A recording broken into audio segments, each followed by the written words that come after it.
up, world? Waxvillain, Seattle, Washington. You already know what it is. Welcome to Waxvillain and Friends Fireside Chat. My brother Beaches 77 PDX just pulled up. He riding shotgun with me. We got greatness in the building. 206 Town Biz legend. Super producer Jake One is going to be in the house.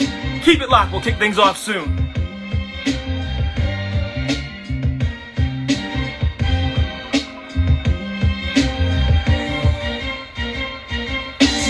Telling me her dude ain't the type she like, and the reason she ain't leaving is cause he's so nice. I'm doing special occasions. I see y'all. Appreciate y'all big time. Luhan in the building. Beaches in the house. It's gonna be lit tonight. I just want your drums every time you come on, cause I know that you're in love with how I broke you off. And then you stroke the salt, and she'll be. Of course I have my man. There he is. What's up, bro? Hey. Great. This is like one of my favorite Jay Kuno beats right here.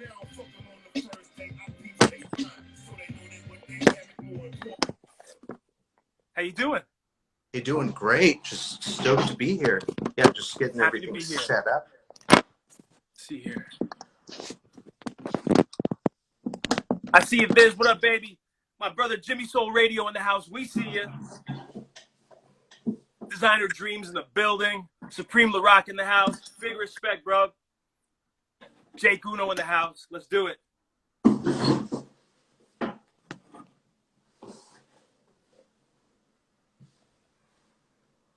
Beep.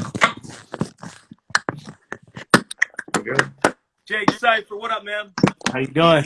Oh, man. Hey. Over the moon. So happy to have you here. Thanks for having me. Yeah.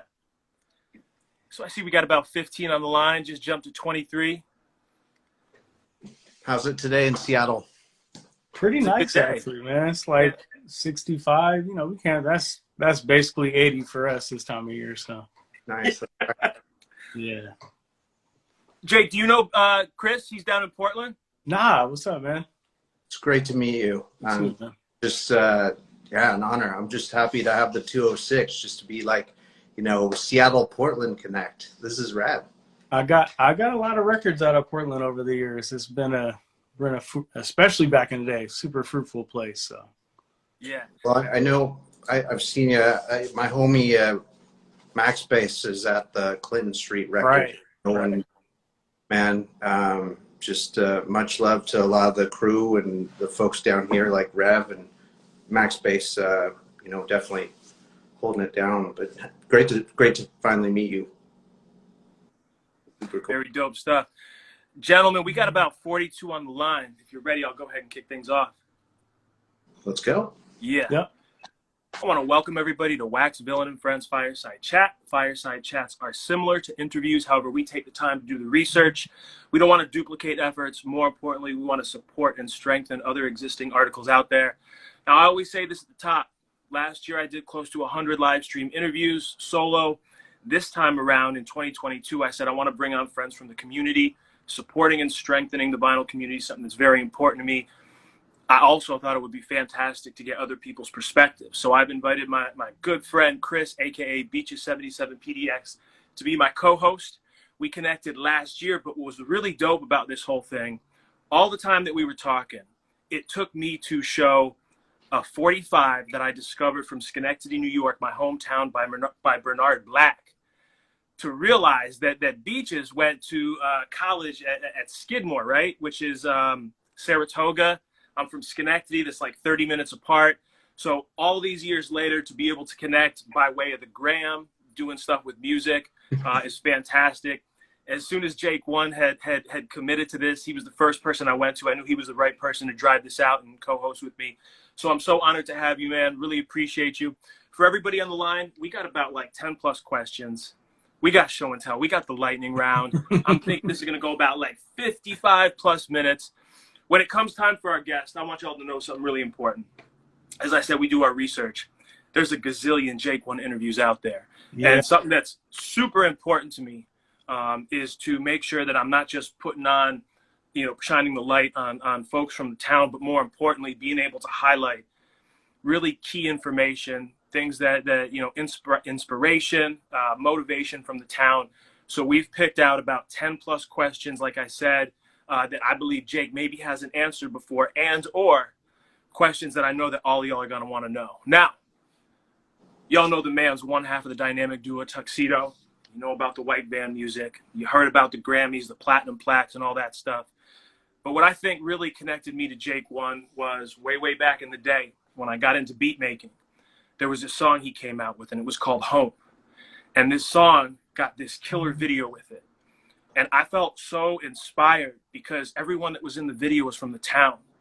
Legends like Supreme Larock, Vitamin D, the list goes on. And I never felt more empowered. That every time I felt that song, just like the Soul 45s that y'all see me holding, that song just cuts through and it makes me think of Seattle each and every time. The visuals, the parks, the barbecue, the lyrics. Ish from Diggable Planets. I mean, it was just a fantastic video. But as time went on, and I would see Jake around town, he was just always somebody that inspired me. You know, wanting to try and craft beats, right? As him being kind of that role model up there. I'll share something special that Jake probably doesn't know. There's someone that's very important to the city of Seattle, especially the music scene. His name was Johnny Moore. And I remember seeing Johnny one time. This was at Nectar, and there was a beat battle going on. And I was just trying to break into that beat battle scene. And to this day, what he told me has stuck with me. He said, you have one shot to make a first impression. And I can see him telling me that crystal clear, vivid memory from this day. I know he's someone close to you, so I wanted to make sure we put his name, you know, on the live stream, everything like that. But I am so honored to have you, man. I think the work that you've done for the town, your journey, your resume is longer than a roll of toilet paper. But we're gonna shine the light and let folks know some interesting stuff that I think people have wanted to know for a little while. But most importantly, we're gonna compliment what's already out there and give them something new that they can read and kind of learn about you. So thank you so much for being here. Can you guys see me, or is it gone now? Crystal clear. Okay, you're okay, it's weird. It's all right. Good. I don't need to see myself. I just want to make sure it didn't disappear on you guys. Oh yeah. Oh, you're all good. So yeah, like, you know, Home. I did that album, White Band Music. It was really like a thing that I did specifically to go against the grain of what I was doing at the time. And at that time, I was trying to break into more of the commercial space. So I was working a lot with 50 and G-Unit and those guys. But I mean, really at heart, I'm always going to be a backpacker. So like, it just was something I wanted to do. You know, everybody on that song, Vitamin, Chris, C-Note, Ish, obviously, it was really important to me to put him on the song because he's from here, right? Like, and people don't know that, right? So that was really dope to me that we got him on the record, and he kind of stole the show, really. And I didn't really know what to expect because he wasn't really on some rap shit at that point. He was like playing guitar or doing other things besides rap, you know. So, and you know, John Moore hooked that up. I didn't know Ish. Like he's a bit older than me, so it's funny. I knew about him because he was a good basketball player, and I'm a basketball fan. So when I was a little kid, I remember going and see him play like at Garfield and stuff like that. I mean, I remember seeing him in the state title game. I think they played Roosevelt. I don't know. It's like 87, 88. So I didn't realize I was the same person until way later. I couldn't believe like that's the same dude. Like what, you know? So yeah, that was like, it was a special song, and Zia did such a good job with the video. It just kind of sold the city, and it was just a good, representation of what we do out here. Because yeah, it's gonna be raining and it's not stopping shit. So we didn't know it was gonna rain that day, but we just went along like we always do. And then I'll look at it now and I'll see all the guys that were young at that point that end up being some. And it's not like I don't even think I was in charge of inviting anybody there. So everybody just showed up. You know, it was great. I think in those times a video was rare. You know, people didn't do videos. Yeah. Right. I think it's right when they started coming out with the cheap high definition cameras and stuff like that. Yeah, yeah. So Jake, my first question goes like this. I believe it was you were 16 when you got your first sampler. And I would love to know, what was it about the music that moved you so much to want to make beats? And what were you sourcing back then? Because this was, like I said, pre-internet. There was no real Discogs or anything like that. Right. Do you remember that first beat that you said, ooh, this is kind of what I want? I mean, I feel like it took me like a year or two before that ever even happened. But I definitely had a beat that I made with like a Crusader sample, and I think I took the drums from Biz Markie's Going Off or whatever. I put these like 6 things together and it just worked. Sometimes it was just lucky like that, like in those days of just looping things. Sometimes it worked, and sometimes you get a change. You're like, oh, I listen to it now. I'm like, that made no sense. You know what I mean? But, we had all these constraints on time stretch and pitch, and I wasn't even thinking that way. I was just like, I want to put something cool here. I like this sample. I'm throwing it all in here. So yeah, that was actually that song. I was probably the first time I went to like a legit recording studio, and we went to Let's Do It, which was across the street from Meany. They did like E40 records and stuff like in there. And I went with Native Son and started to do Reese, and we cut the song. It was probably like 6 minutes or something, forever rapping. But I didn't even know how to separate the tracks. They were like, well, where do you want the drums to go? I was like, what does that even mean? I was like, we're just going to hit play and that's the beat, right? I didn't know how to sequence. I was doing everything manually. So, yeah, I think that was the first one I felt good about. And like my friends were like, man, this kind of sounds as good as like what's out. That was like always the barometer. Like, are you making something as good as like, the stuff you were listening to? Very cool. Now, I remember when I got into beats, it was listening to Madlib, it was Doom, it was Dilla. That's what triggered me to say, I want to do this, because what was on the radio wasn't working for me. Right. I had a Corolla, there was like chipped paint, and at the time, Cash Money was a big thing, man, and I just didn't feel right putting that out through the speakers. What was the music that motivated you to really say, I want to do this? I mean, it was all of it, man. Like the radio in Seattle was really bad. I mean, Cube 93 wasn't playing what I wanted to hear. So, I mean, we really had 2 hours a week. We had Nastiness on KFOX and then KCMU. And that was how we got exposed to rap, at least for me, and whatever else people around me were playing. But when I found out about sampling, it just made me think like, oh, I could do that. And it's also the part, I think the one thing I was really probably given, just born with, was I just had good taste, or at least I knew what my taste was. You know what I mean? Right. Like, yeah. I didn't let other people, if they liked it, that didn't make me like it necessarily. I was very particular to what I like. I still am. So I think that shaped my ear as even being a producer. And when I started picking samples and all that kind of stuff, it all ties together, Very cool. For sure. Chris, you're up, man. Hey, just wanted to first off just shout out. I noticed early on in your career you worked with Boom Bap Project. Right. I'm an X-Ray FM DJ. Those folks are a fam, and so I just wanted to say what up from 503, just because it's one thing that like I want to shine light that you've been Northwest from the beginning. I mean, I made it a point even early on to like, if anybody was good here, I was just going to do beats for them, because I didn't want to get left behind if they ended up making it. And I mean, even to now. So like, I've given so many people just, if I see something in them, I'll just give them a beat. Like, it's whatever. Like, I'm going to make more. And it's just important for our city to like, have more people coming out. But, it's a funny thing with Boom Bap Project, because I was like a mailman at the time, and I was like coming off my job on Broadway. And Kareem from Boom Bap Project was with a homie of mine I went to high school with, and he had started a label. Okay. I saw him in the street, and I literally started making beats for them like a day or two after that. And, I ended up doing all those songs for him. That's kind of how it used to work back then. You know what I mean? It was very random. This is what I wanted to say. Is like sometimes the happenstance of things are like these left field inspirations, or the things that actually say something and speak to like a direction in your career. Can you speak a little further to that? Just because like I like to leave things that people might not know. Like you just mentioned you were a mailman. I was a mailman for like a couple of years. Yeah. I mean, there's just certain moments that I look back on. I'm like, oh, when I heard this album, it shifted my whole thinking. And like, even I could think when I heard Fantastic One the first time, I went to Detroit with my homies from Toronto, Moss and Attic, and we met House Shoes. He gave us the tape. It's like, this guy did some beats on Tribe Called Quest. His name's JD. Dope. Yeah, we'll check it out. We listened to it and just didn't stop playing it like this entire trip. And it was something about what he did where he was combining some of the musicianship of the West Coast stuff I liked with the bass lines, but his stuff was real dirty, like, you know, the Pete Rocks and all that. And it was just kind of the perfect music to me at that time.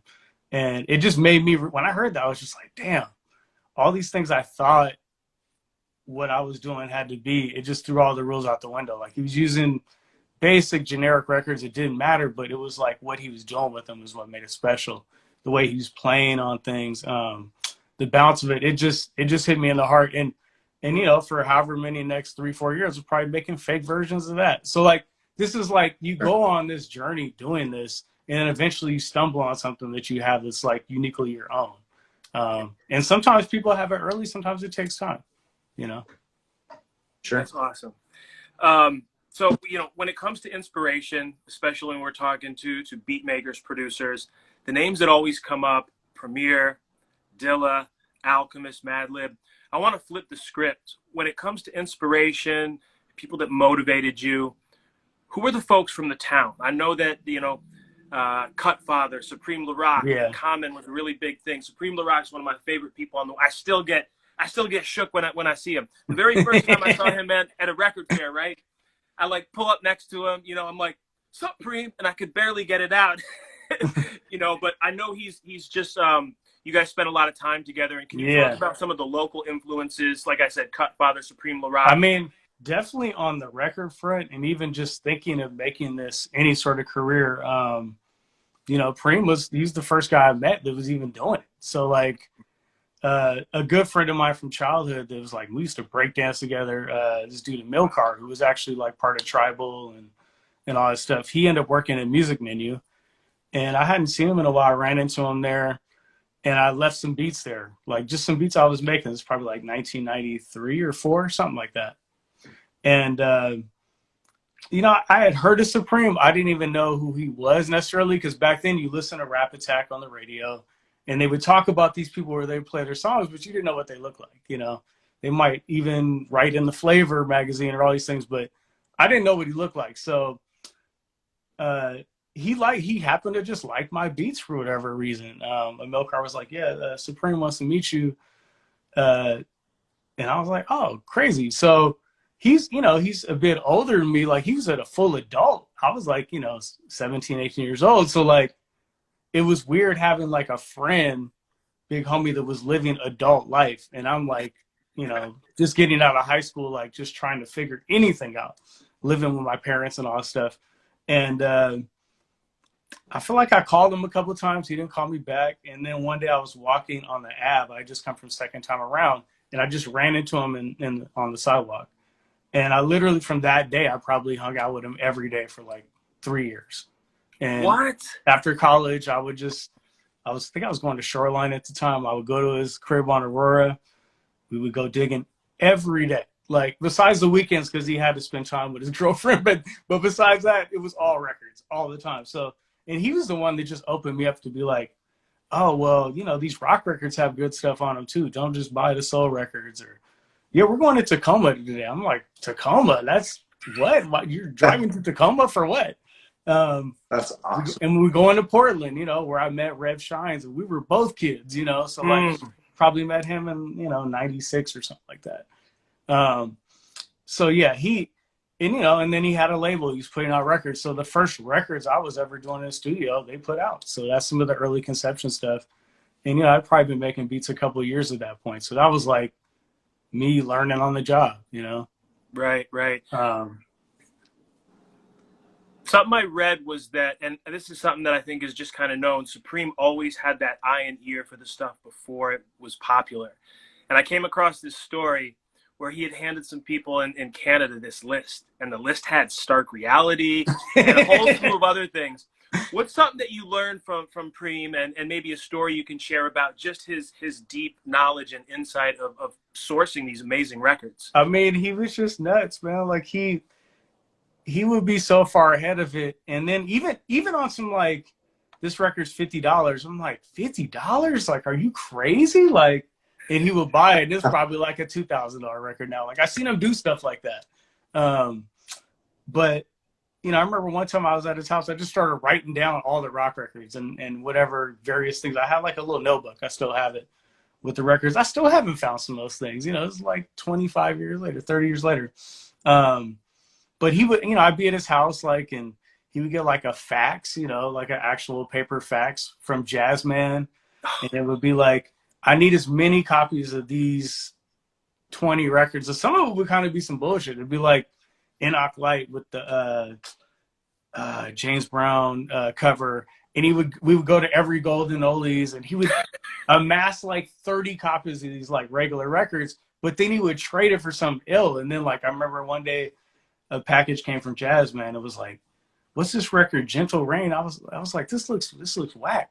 And then I listened to it. I was like, oh my God, this is crazy. But it was stuff like that happening all the time. And it wasn't that big a deal in the time because we didn't know, we didn't really, there was no gauge to know what was rare. I mean, there were certain things I thought were rare in that time that I've seen a ton of.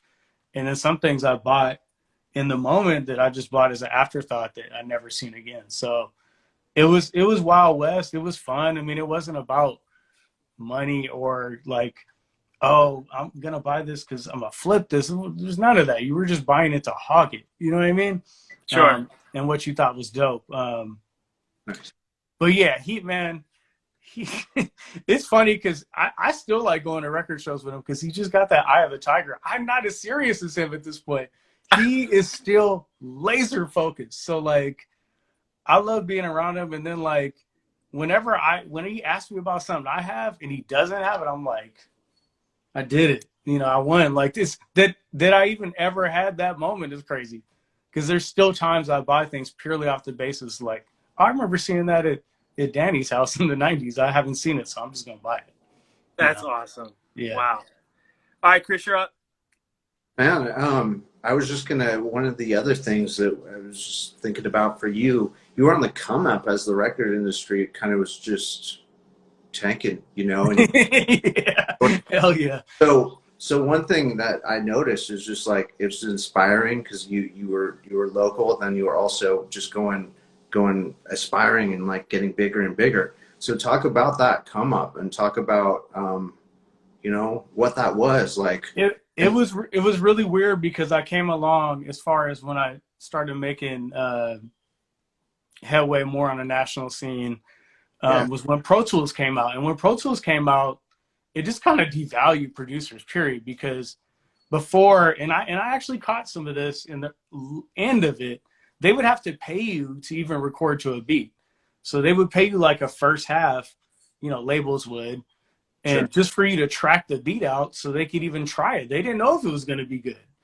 And then once Pro Tools came out, they just would demo like 1 million songs. And then if you made the album, you get on. I didn't really know I was ever going to make money in this anyway. So I wasn't really tripping. It's not like I was part of the good times anyway. Now when Napster and all that shit happened, records just stopped selling. It was crazy because then it was just like, oh, these things that you were getting paid for, oh, just do it for free for the look. And at times you'd be like, man, this is some bullshit, like, because the artist would get something out of it. Like perfect example, like something like Chance the Rapper, Acid Rain. I did that as a favor for a friend. Chance the Rapper was supposed to do a song for me for that. I just gave him a beat because my boy was trying to sign him. I didn't even listen to him. I didn't know if he was going to be good. Sure. It comes out, it blows up. He just goes crazy Hollywood on me. I never hear from him. He won't do the song, like, no, nothing. Now, 18, 19, they're like, we want to put this on streaming. So I'm like, okay, well, you guys are going to have to get right. So, then the business worked out in my favor, and now we're making money on it. But there was years that this song was popular. I got nothing out of it, and that happened a bunch of times. So nice. It is dope to like come on the other side of it and, get what you deserve. I think it's such a crazy leverage game, the way the music business works, because it's a totally different business depending on who you're with and what you've done. Sure. If you're new, I don't know, man, it's going to be some hard times. You're going to take some L's. It's just what it is, and you could sit and like wonder, about driving a hard bargain, but sometimes they might just cut you out of it. It's just what it is. So I don't know. It feels good to just like, you know, get the proper respect on that front. But you know, I still get done dirty all the time. It never stops. You know what I mean? So like, it's just part of. I love doing this. It's not. I don't do this to like get rich or whatever. Like what I've managed to get out of this is way more than I ever would have assumed. So I'm just happy to still be doing it at this phase. I mean, most people don't last 20 some years doing this. So, you know, I appreciate it. Like every year that goes by, I'm like, damn, I'm still getting them off. Like how? I don't know. You know. That's awesome. That's awesome. You know, I think for me I started collecting records by way of making beats. So I had this lens to not just fall into one genre.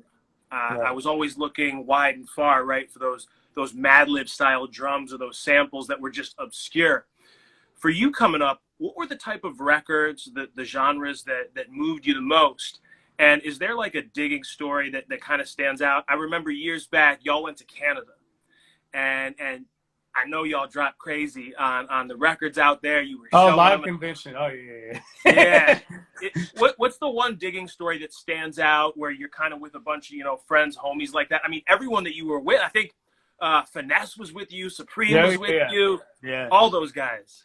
I mean, my favorite digging time was probably that trip where we found where I got Fantastic for the first time in Chicago and in Detroit. Wow. And you know, when I think about it, I probably went on a international trip with like $400, like total, like just like to figure it out and get home. And you know, things were just cheap back then. So we hit Chicago, and you just wouldn't believe the shit that was just in the stores. Like, hey, Jazz, oh yeah, I guess I'll get these 3 Dorothy Ashby records. They're $3 each, and you know, it was just like that. Wow. I came back on the plane, and I had a duffel bag this big full of records, and I had to hold it. Like just kind of like hug it the whole plane ride. That trip was also really dope because my boy Attic had met No ID through the Socrates thing or something. So we went to No ID's house, and this is probably, I don't know, 97. It was around the time of whenever the third Common album was going to come out in his solo album. So we met up with him at Dusty Groove. I think Dusty Groove was like not even a store at this point. We go to No ID's house. I played him a couple records I found. I traded him for a couple records I think I got. I don't even remember. It was like a couple of blaxploitation records I hadn't seen. And he gave us a copy of the Common album, like, you know, 6 months before it came out. And that was the first time I saw somebody was really doing it. And I was like, wow, this is crazy, man. This guy's just buying anything. Like, he doesn't care, you know, like. He was telling us, he even told us about Kanye on that trip. He was like, here's this young guy, he's pretty good. Like, I remember all of that, you know, like, I took some pictures, I got to find them, but that was probably my coolest trip. We even drove to Milwaukee. We did all this without knowing anybody in these cities. Like, we went to Milwaukee on the random, went in the yellow pages, just started going around the record stores, you know, like, I went to like a toy store that had records, and I'm like, oh, this record, I seen Danny was excited when he got this. Preem was excited to get this record. And it was Penny Goodwin. It was $25. And I almost didn't buy it because I'm like, I don't know, man, 25, it's kind of a lot. But, you know, I was getting ready to walk out the store, and I was like, nah, Danny will buy it. So I bought it. And, you know, he was even like, oh, yeah, that's a good one, you know, when I came home. But, yeah, that's still probably my favorite digging trip at this point. I mean, I've done so many other ones, but that was more like we were so young and fresh to it. It was just exciting, you know. Very cool. Now I got a follow-up question, and you mentioned this person's name, Gerald Jasmine, earlier. Yeah. When I was doing my research, it read like maybe you had connected with him earlier on. And for those that don't know, Gerald Jasmine, UK, Europe, major name. How did you connect with him? And can you talk about what the relationship was like of getting records? Because most of us, we're kind of bound by the States, and we're not looking outside the U.S. So I just kind of love it if you could give us a lens into that. I think like right after that trip I went to Chicago, I went to London with my wife, and I can't remember if Preem must have told me, because he traded with Jazzman. He was like, go to Camden something, and Jazzman's there. He's like, bring some stuff to trade. So I went to see him with records, and I went to see Julian, who I think ended up being Record Kings. He was Okay. like library Oh master, yeah, right? yeah, yeah, So yeah. I went to his house, and that was insane. This dude had like libraries in the kitchen cabinets. I've never seen nothing like it. Um, just like a mess of records everywhere. But like he just kept playing me stuff. I was like, oh my god, this is all so good. Um, but yeah, these dudes were just way ahead of us, man. I don't quite understand why. I guess like, they had their rare groove scene, and those guys kind of came up from that. But I wasn't thinking that way. I was a little younger than them, but still, it's just crazy. And even when I go to Japan and I'll talk to some of the OGs there, they're like, "Oh yeah, I bought that in '89." I'm like, 1989? You bought this? Like what? So it's a good perspective to let you know how far you still have to go, and how experienced some of these guys are. But I always enjoy traveling because I just wanted to see different things, and records were a big part of that. Yeah. Have you spent time in Amsterdam? Oh yeah. Do you have a favorite Yeah, I record went. store out there? I mean, Demon Fuzz is, I think, in Rotterdam. That one's pretty cool. I went there in the early 2000s and bought a ton of stuff. Um, What there about was Taco? one, yeah, Taco. I can't remember what his store used to be called at first, but I think it's Waxwell now. Yeah. Definitely spent time there. I went to the Utrecht Record Fair, I think twice. I've been to that twice. Cool. I saw a dude get beat up with a dude try to steal a record from like some French dude. Whoa. And the guy chased him down. They hit him in the head with the record, and it was Don Blackman. That's still always gonna make me laugh every time I think about Wow. it. But yeah, I mean, it was next level. I think went out there with like, I don't know, 2 or 3 thousand. I feel like I spent the shit like in 2 hours or something. But everything I got, when I look back, it was good stuff, and it was way cheap at that point. Yeah. This was still kind of early eBay days. So you Mm, didn't really know exactly what the value of things were. very cool. Chris, you're up. Hey, one thing about 45s, yeah, I just was gonna I noticed your list for 2021 for records. Um, Maybe one from the life list. Could you Right. talk recent that was just like one that's really inspiring or something that you snagged that's on your mind? Well, I was fortunate to get a chance to look at this 45 collection that Master Ace had. That was like all these crazy rare 45s he had got from ASCAP. And I don't think I've ever seen a collection, and it wasn't like a ton of records, but Marco Polo was like kind of dealing with selling them. And I was leaning on his ass, like, come on, man, don't let these other records. It was like, I'm your friend. Let me go first. You know what I mean? So I got vaccinated, and I got on a plane and went to New York last May. And I bought a ton of rare 45s from them. And I never had really seen that kind of stuff in one collection. I'll grab something from it. Like this record, Chucky Thurman, Tickets to Doomsday. And, I'd known about this for a long time. I'd never actually seen a copy. And Chucky Thurman is actually E40's uncle. This is St. Charles from Solar Music Group. No way. And I love those kind of random connections. And the record's dope. Anyways, I showed this to 40. He didn't even know about it. He was Wow. bugging out over it. Yeah. He was like, Uncle, man, Charles, I thought he had the blue one. I never seen the yellow one. I played it for him. He's like, man, that's hard.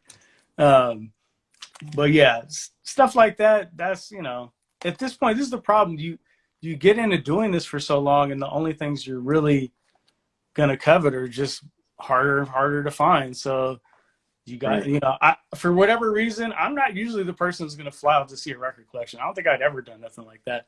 But Right. this just seems so special. I just jumped on it, and now I'm like, damn, I probably should have bought more. Like it's crazy, but you start thinking that way. I always say nothing good happens between like 11 p.m. and 4 a.m. Just surfing the net, Silver Fox. You see a record, and I immediately get FOMO, and I have to buy. So I get what you're saying, man. You've worked with a lot of people, right? A lot of MCs. The list goes long from 50 Cent and so on like that. J. Cole, a lot of new cats. But there's one artist that always moved me, and I was so excited when I saw this MC on your beats and everything like that. His name is MF Doom, someone that we love and miss so much. Right. You had the opportunity to send him beats. I would just love it if you could tell us what it was like connecting with MF Doom, what the communication was like, and if there's a story that is just memorable to you that you think would move us. Man, the communication was extremely random with him. I mean, it's kind of what you would expect. I met him one time in person briefly. I think it was his last show he ever did in America at Soundset. And yeah, he was on some other shit, like police escort, and he had the Doom poster with him. He was doing a lot. He had the imposter with him? He had the Doom poster with him, and I think the Doom poster came out doing, I don't know if it was a Mad Villain song, I don't remember. And then smoke started coming out the mask, and then he came out and did the rest of the show, the actual real Doom. That was pretty crazy. I'm sure there's footage of that somewhere. I really started working with, well, actually, the first joint I did with him was Rock Cocaine Flow, but I had just given De La the beat. I didn't even know, I wasn't connected to when they made the record. I had just given him the beat, and they played it for me later on. After that, Sadiq from Rhymesayers was working with him, kind of like, organizing stuff. I think helping him on a variety of things. And they were having problems with all his songs not being able to be licensed because it was just all flagrant samples, right? Right. And around this time, I was trying to make a lot of things that sounded like samples that weren't. And that was really what I was honed in on, because I had taken a couple L's, not getting publishing on some big songs, and I was like, I gotta change this up. I gotta do something different. And I put together a batch of 10 beats or something, and he recorded to a lot of them. So I don't know, maybe there was like 6 or 7 that came from that. There was 2 from my album. I think he used 4 on Born Like This, and I didn't even know he was going to use those. The other funny thing he would do is however long I made the beat, that's how long he would rap. Like he wasn't going in there looping beats. They didn't know, he was very old school with it. So I remember the next time I did stuff for him later on, which some of the stuff has still not come out. Like Sadiq was like, make the beats longer. Let's see if he just keeps rapping. But yeah, he did weird stuff, man. He would send the song back, and he'd send me a stereo file, but the vocals were on one side and the beat was on the other. And I was like, that's different. I never had anybody send me stuff like that. And I remember the first time he had sent me a song, it was Ballskin. And I was like, Ballskin? Just I thought he was trolling me. You know what I mean? I'm like, this dude's sending me a song called Ballskin. So yeah, he was a trip, man. And then even some of his choices of what he would do with the mix and stuff, I was even asking a couple of his friends recently. I'm like, why was he always having the beats so low? Because it seemed like his beats were never loud to me. I'm like, they're not bang. They don't bang. He's more forefront. Yeah. And he was like, one of his friends was like, he was trying to go for a park jam feel. And I was like, that makes a lot of sense. I was like, damn, I never thought about it like that. Thing is, I don't know if that was bullshit and he was just being lazy, but that's the genius of him. You're thinking about all these things. And I mean, even when he did Doom Poster, I thought that was the dopest shit ever. It made me be more of a fan. You know what I mean? Don't do what everybody's doing. I love that about him. That was the best. That was what made him a genius. You know what I mean? The antics. And you see these kids carrying the shit on. They learned a lot from him. Oh my gosh. Huge inspiration. Yeah. Absolutely. Let me ask this. After you start to make a couple, you're talking to him, you're getting a feel for what he likes. What was your mindset as you were thinking samples, crafting the drums? Was there a strategy? You know, it's funny. I never made anything particular for anybody. I just made the shit I liked, and I'd be like, oh, he'll probably sound good on this. That's really how I always done it. And even the more recent stuff we did, it was just beats I had, and I was like, yeah, I want to hear Doom on this. This will sound cool. And then he might rap to it, he might not. I mean, that's kind of how I work with everybody, though. I mean, unless it's a situation where I'm in the studio pitching them stuff, which I just don't really like doing that much. I just kind of just throw it out there and see what comes back, Sure. Now, you said there's stuff that's unreleased. I'm just going to ask this. Have we heard the best from him on Jake One Beats or no? Man, there's one in particular I like a lot. But yeah, I'm not sure what's going to happen with any of this stuff. It's going to be hard to outdo Rock Cocaine Flow. I thought Trapdoor was really good too. That was Trapdoor was heavy.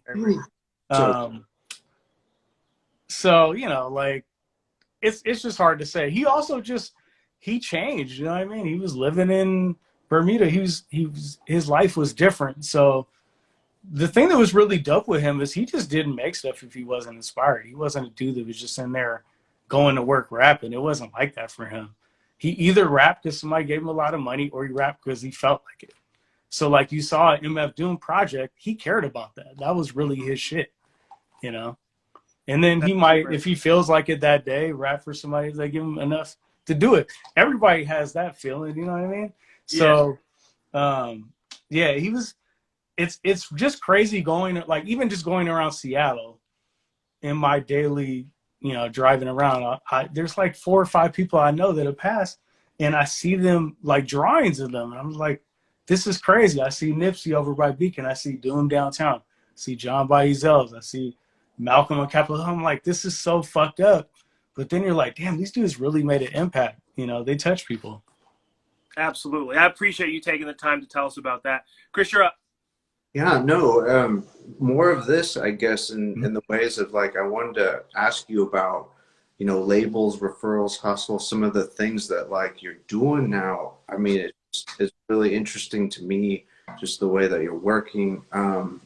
You know, what's challenged for Jake One right now? Because like, well, I really liked what you said about, hey, I work with everyone about the same way. So you got your flow, your process. You know, when I saw you on Mass Appeal that one time, you know, that gospel cut up, all that, you broke down your process. It was really like, great, you know, great. That was super fun. But like, what's challenge for Jake One now? And like, what's fear? Like, where's your challenge zone? What's on your mind? You know, it's weird. I think over my career, I'll decide, or I'll feel like, oh, people don't think I can do this. And then I'll try to do it. And then I'll prove the point, and I can just go right back to where I started. So like, I feel like I made a bunch of stuff without samples. You know, I got publishing. I was all excited about that. And then I was like, man, I'm about to just sample flagrantly again. So that's really what I've been doing again. And it gets me in trouble sometimes, you know. But it's just, I think when I go back to that, it brings me back to being a kid. And that's why the record thing is always going to be special for me, because it just brings me that excitement. But a lot of times I'm just trying to prove to myself that I can do something like, you know, some days I feel like my beats with samples are better. Some days they're not. So like, it's just, you know, and then it's like, oh, what artists can I work with that people would not expect me to do? And it's not like I really set out to do that, but that's the stuff that excites me. Like when like having a song on Playboy Cardi's first album, like that was so fucking random. It made no sense. I mean, I was in the studio with that dude, and I'd already done the song for him with Southside. And I legitimately didn't know if he was the best or the worst rapper ever, because I was so puzzled by it. Like, so puzzled. I knew he had something because it just like, I never heard nothing like that. Like he's in there doing the ad-libs. I'm like, is he going to do the verse? You know? And then I was like, oh, damn, this is like some avant-garde ass shit. And then I saw the way the kids react to it, and I'm like, see, that's why I'm not the one that should be in control of this shit. That's why the kids are always going to be right, because they know what makes them feel a certain way. Just like Run DMC made me feel, or, you know, the things that I grew up on. I try to just like play my part, you know what I mean? And whatever it is. So if I'm doing traditional, you know, Jake One hip hop, then I'm gonna do that. You know what I mean? To the best I can. If I get brought in to do like I co-produced on a Sandy Gold record recently, and like that wasn't really in my wheelhouse, but for whatever reason that day I felt like taking the challenge. And some days I don't feel like it. So it's just random, you know, it's just like, it's a mood thing. But I just want to just keep getting better at what I'm doing. I mean, there's all these new ways that we can sample and be trickier and, you know, manipulate sounds and change chords and samples. Like, that's the shit that's exciting to me, because it's like, it's the same but different, you know? Right. That's really important because, you know, when I was doing the research early on, you relied heavily on the samples. And as Right. you evolved, the instrumentation came into play, and now you're kind of like two sport with it, where you can lean either way, just depending on how you feel. Right. You know, this is a fantastic segue. One of the most important parts of these live streams is show and tell. Do you have a few items you want to show, talk about, and possibly play for us? Yeah, I just grabbed like 4 different records. I think this record, even though I didn't get it back then, it just makes me think of like what created me as being a collector. And this record is Too Short, Girl, That's Your Life. Nice. I can remember being a kid. It was probably like 85, so I think I was 9, 10 years old, and I was down in the valley at a family used to watch me all the time's house, and I had my Run DMC tape, I had my Fat Boys, and maybe Houdini, and I really thought I was up on my shit, and my big bro Jure just clowned me. He was like, "That's all you got?" Like, he was like, "That's the regular shit." And then he played this, Too Short. And I just like, I don't know. I think that just set me off to be this person that's always trying to find something that's not normal. You know what I mean? Like, and I probably didn't know that in the time, but it just did, you know? Let's see. That's dope. So this record is one that I took from my stepdad when I first realized there were samples on the record. So my stepdad used to work at Discount Records on the Ave, and he randomly has some good records. Like, I don't think he listened to any of this shit. Maybe he did. Maybe I'm just not giving him credit. But I even asked him, I was like, "Where'd you get that stuff?" He's like, "Oh, they used to bring promos in." So Blue Note was blessing my stepdad with the promos. So we got Bobby Hutcherson Monchara. You see the little cutout. And yeah, I listened to this in probably like 93 and was like, damn, man, that I could make a good beat out of that. I didn't have equipment at this point, but that kind of stuff is what spurred me on to do this. Like, it really did. You show us that cover one more time? Yeah. Okay. Oh, yeah. Yep. The next one is the first time I ever spent more than $20 on a record. And I was really after this record hardcore. I was in San Francisco with Supreme. We went to the Gavin convention. It was like the first time as a, you know, that I went somewhere without my parents. I mean, Danny was essentially like my bodyguard, or, you know, my I wouldn't say bodyguard. What would you call it? Like chaperone. You know, he brought me out there. And yeah, I really wanted this record, Monty Alexander Brass. And I think it was $25. I really thought about it, and I ended up buying it. And then the floodgates, you know, got open, I guess. But yeah, this is one of my favorite records still. Nice. Very cool. Very cool. Jake, do you have a ceiling when it comes to buying a record? Is there a ceiling that you won't exceed?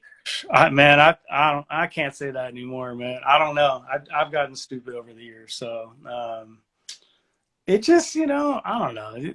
It's like what records go for at this point just seems so foolish to me.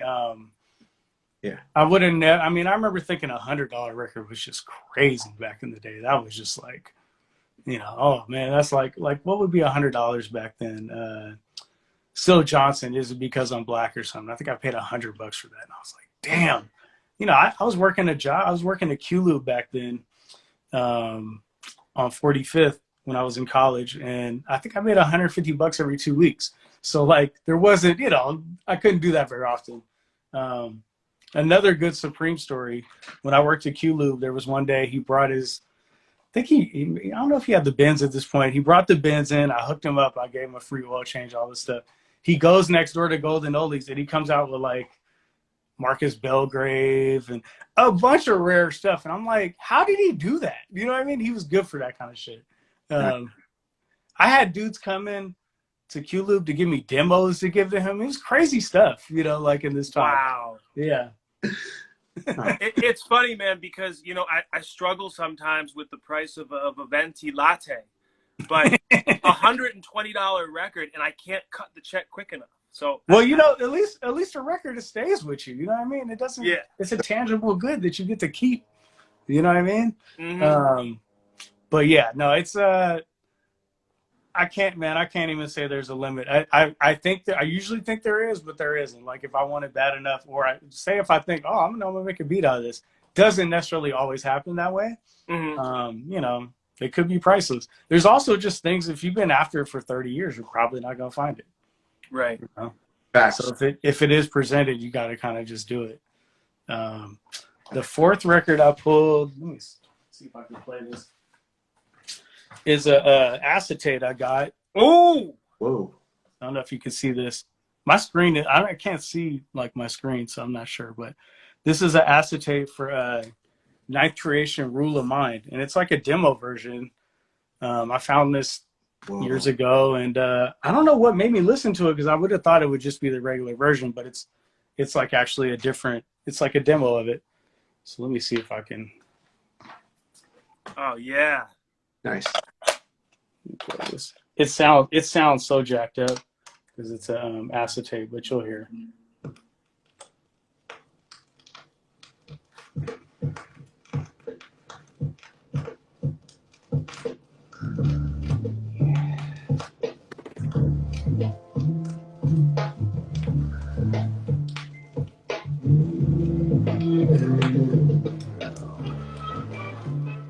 Wow.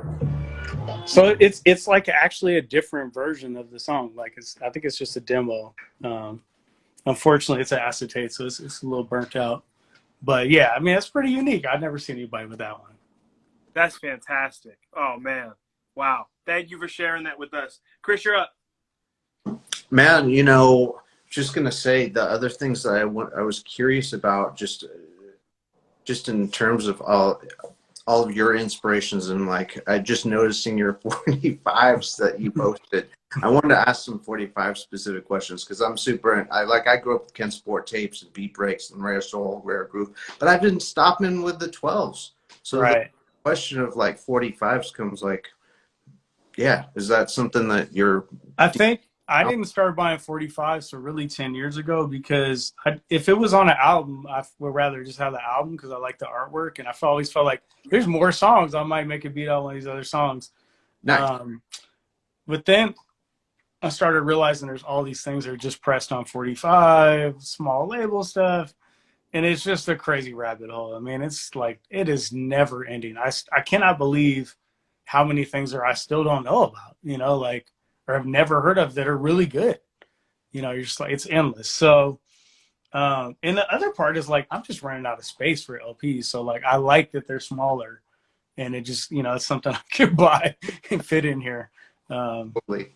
Yeah. I feel that because I got lazy and I was like, man, I just want to carry small records now. 45s are a pain in the ass to look through. Like, I think that was another part when I was younger. I'd be like, I don't know, man. Like, I can't flip through them as fast, like it just, and I don't think Seattle was really that fertile of a ground for like soul 45s. True story. Yeah. So, I mean, you would get some on occasion, but it wasn't like when you go to like Detroit, you're just like, oh, damn, it's everywhere. It's everywhere.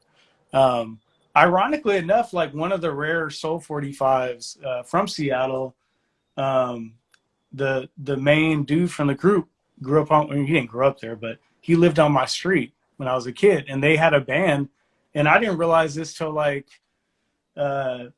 sometime in the pandemic. I was talking to one of our neighbors, and he was like, Manuel had a record. I'm like, he had a record? I was like, no, I just thought they played in the garage. He's like, yeah, it's called Black and White Affair. I was like, oh, you gotta be kidding me. So I don't even have that record, but it's one of the early like ones that I felt like Jasmine and those guys were chasing in the early 2000s. And yeah, it's from my neighborhood. So I feel like I need to have that one now. That would be like the one that got away. That was like perfect for this segment because I was like, I got away. Crazy. Yeah. So, I know you like the 45s. I know you like the soul and gospel, but have you seen this? No. So this is God is Still on the Throne, Noriega Records in California. Okay. This is where Jose Canseco came from for West Side Gun. Oh, damn. Well, somebody probably sampled that off YouTube, I bet, huh? Possibly, I don't know. You think they got the real record? We're gonna have to start Uh, doing checks on this stuff. I think there needs to be like an authenticity check like they do on StockX for sneakers. We need to Yeah. start seeing that. so there's actually only like 4 or 5 of these in existence. Damn. This is off Ecum Katos by Noriega Records. Very Great. active, rare modern soul label in California. Huh. But yeah, man. So that was a rare one they put out, and what I love about Noriega Records is they find these rare lost soul records Right. that you either can't afford, and even if you can find it, you still got to have the coin for it. And so, you know, being able to hear that pristine quality is kind of fantastic. But it was a trip to kind of hear that sample, and then of course come across the record. You know, that kind of leads us into one of the last questions here.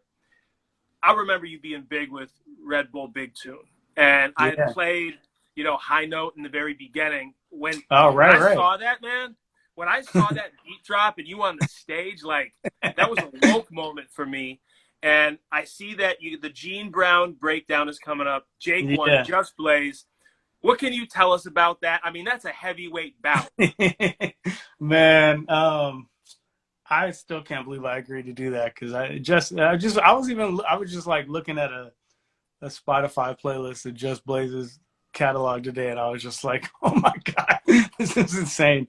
You know, luckily we're homies, so like, you know, I wouldn't have done it if me and him aren't homies, you know what I mean? And like, we're definitely gonna try to play off each other and not just like, what's the biggest song we could play? It's gonna be more like a vibe kind of thing. We'll probably, you know, play some unreleased stuff, play some songs everybody heard. But yeah, it's gonna be fun, man. I mean, the reason really why I did is I knew Vitamin and Soundtrack were gonna go up there and do their thing, and I just didn't want to miss out. I knew I had big FOMO if I didn't go to that, so I was like, yeah, I'm in. Let's do it. Yeah, the Just Blaze part though, that's definitely got me thinking like I just don't want to look like an asshole up there. So I gotta choose wisely. I'm trying to really figure out what to play because this is another thing. I just have so many songs, and I don't want to just pick the most popular ones. You know, the things that'll fit right is kind of what I'm going for. Is there kind of a strategy though, like maybe the fourth one's kind of like the Grand Slam one, or is it trying to relax I don't down? know because we used to watch people do Big Tune and like you never knew. I mean, you really never knew what was going to work. There were guys that like, if me and Vida had heard their demo beats, we'd be like, oh, this dude's about to get killed in the first round, and he might win the whole thing. So like, what moves the crowd is so different day to day, and you know. I don't know what that crowd's going to be like. It's not going to be my crowd. It's not Seattle. So I couldn't really say what's going to happen. But I think everybody there is just going to be like producers and beat heads. So they're just going to appreciate us up there vibing with them, you know. And I don't think it's like, you know, necessarily a victor will be, you know, declared. Maybe there will be. I don't know. Maybe they got a trophy or something. But we'll see. Yeah.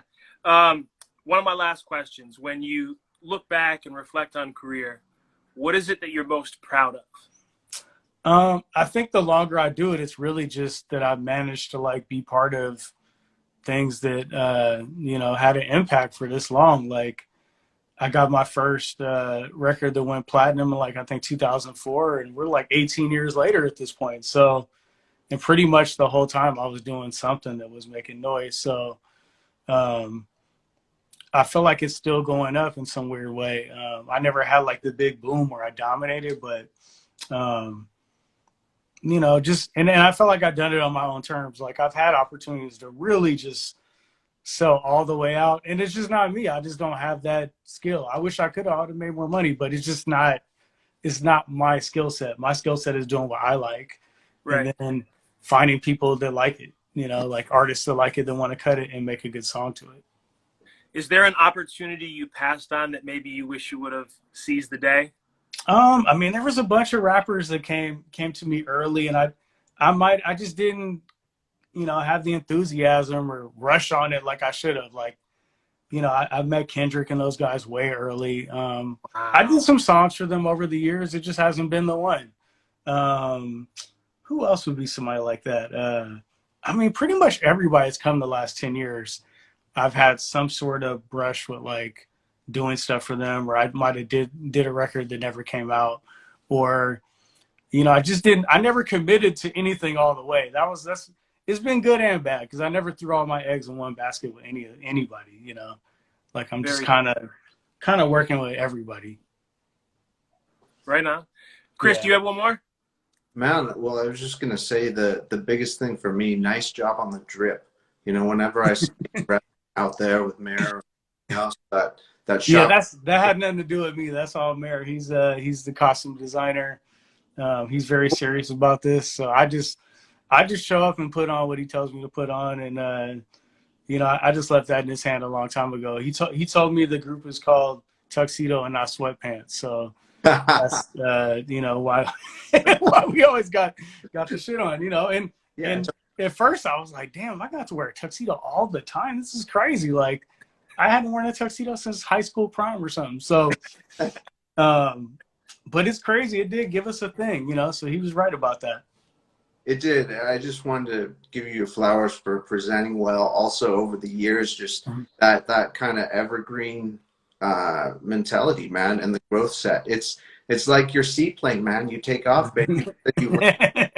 Well, I also I never felt like I had it all the way under control. So I never could get too arrogant about what I was doing because I really didn't feel like I had shit locked down in any way. I always felt like I'm pushing to get better. I mean, shit, the next beat tape I have coming out is called Rejection, and it's literally every beat's named after somebody that rapped on the beat and didn't use it. Wow. So cool, man. Stuff. I'll do something like that, because that's interesting to me. I think it's funny. So, is there a date for that yet? Man, the vinyl pressing's so slow on everything. I can't even say, man. We have a couple other things we're supposed to have been out that we're waiting on. Yeah. Okay. So now is the time for the lightning round. These are our 10 quick one-word, response type things. The idea is let us know more about you as a person, less as a musician. Chris, are you ready to rock this? Yeah, totally, man. All right, go with it. Okay, so this week, 45 or 33 today? Man, I'd say 33 still overall for me. Yeah. Sparkling or bubbly water? Man, I hate sparkling water, man. I'm not going to lie. I have a real thing about that. Like, good. My friends that drink sparkling water in America, it's just, I'm like, you're not French, dude. Like, come on. What are we doing? Like, I want ice too. Like, anyways. Okay. I love that. Labels, referrals, hustle. How do you get your work? Man, at this point, it's really just, people coming to me for the most part. So like, it's based off what I've already done. Right. So artists are usually looking for if they're looking for a kind of song that I've done before, usually. Have you seen the orbit after you got your Grammy success? Have people come back and be like, "Yo, Jake, can we?" Nah, it's the same, man. Same? That was exciting for like, my family and friends. That like nothing. I mean, they don't tell you like even if you win a Grammy, you don't actually get paid for it. So like nothing really changes. Maybe if you win like Song of the Year, I don't know. Anyways, I lost again. It was fun being there though. Your mom, I bet your mom was stoked. My mom was excited about that. Yeah, like I mean, she thought it was cool. She didn't want to go. My daughter didn't want to go. I was like, "Do you want to go with me?" No, I don't care. Okay. Now, just a quick one. Cat or dog? Cat or dog? Pets? Our family's a cat family, but I'm allergic to cats, so we don't have any. But like my wife and daughter are like constantly like running around the neighborhood looking for random cats to feed. Very cool. What's for Jake One? What does Jake One want? What do you want people to know about you? What do you want? Like, what's the one? What's the tagline for you? Man, I think for me, consistency is going to be the thing. Like you're going to get the same from me no matter what, all the time. Like, and it probably applies to every phase of my life. So, yeah. I appreciate that, man. What are we on? Wax? You got 3 more, I think. 3 more? Okay, cool. Good. So last one. Out of the last, I noticed the group of 45s that you shot your 45s, and you have like a grouping of them. The Rowena. There's a Rowena 45. Right. Man, heavy for so many people. Talk to me about your connection to that one. You know what's really funny about that is I bought that in San Diego from my boy Bernie. Beatbox Records, does that sound right? Is that it? That's what it's called. My wife's name's Rowena, so I saw the label, and then I was like, I listened to it. I'm like, oh, this is dope. And he told me the price. I'm like, damn, it's kind of expensive, but shit, I gotta buy it. So yeah, that's really the story with that one.